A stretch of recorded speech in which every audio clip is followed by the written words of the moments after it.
wasn't a one-off incident that happened, at one point of time. It was a series of incidents that happened. There was a huge amount of guilt that I had because I thought I caused it. I thought I brought it on myself. I didn't stop it without thinking that I was 7.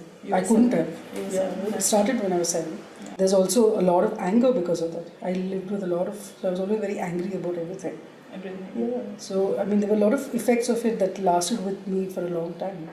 You were 7, I was 6 when it happened to me. And for my sister, it was much worse and for much longer. And we were silently, all of us, protecting each other. Yeah. Without knowing that silence was actually empowering the offender. Correct. And that, it was leading to continuous abuse of the other siblings. Yeah. So that was shocking. Correct. Yeah, it was very dark, and I was depressed for a long time. Even, there was suicide attempt. Correct. What is the one emotion that comes to mind if I asked you to describe your teenage years, 13, 14, 15, 16, what's the overwhelming feeling that you remember from that time? I think low self-esteem.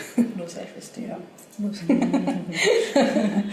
I think low self-esteem and especially body image, very low, bad. Yeah, body image. All I remember from those years was, especially after I hit puberty and started learning about sex and all of that things do start falling into place, and this overwhelming feeling of shame and wanting to just cover myself up in every possible way to become invisible.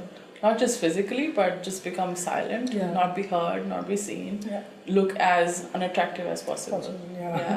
And I think that do not be ashamed message only goes across if you truly understand that, it is not your fault. And not the shame is not yours, you don't have to feel guilt about it. And I think the same thing, for me also relationships were hard until I started actually looking at myself and, started this process of healing and counseling and all of that.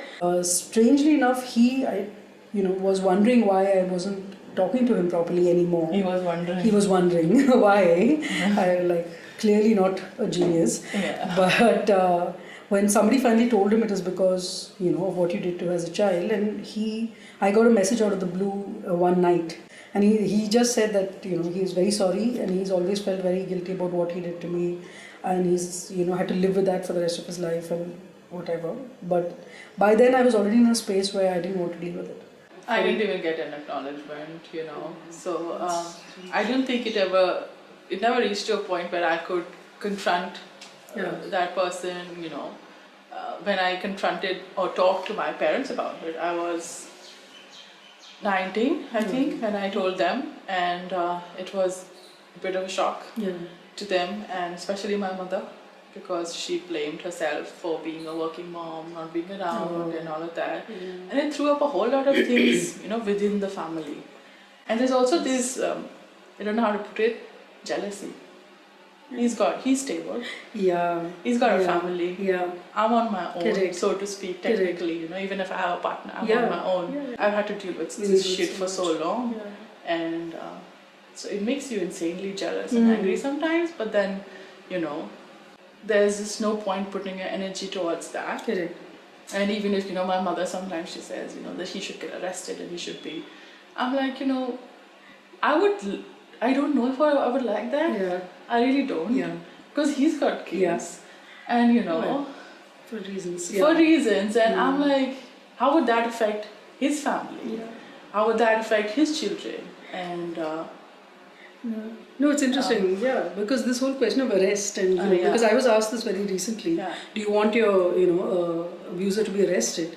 And surprisingly now, my answer is no. I don't think arrest is the answer, and especially not the way our criminal justice system is geared. Our criminal justice system is geared for punishment, and all it does is punish. It doesn't reform. The idea of having the person acknowledge what he did is to ensure also that it doesn't happen again. Especially when you talk about, offenders who are young, and like we talked before, like 14, 15, 16, formative years. Yeah. How different would it be if, at that point, if the abuse was reported, if they had to go through the whole system of reform and all of that, that could change their lives also. Yes. And also not affect, so many other young lives. Yeah.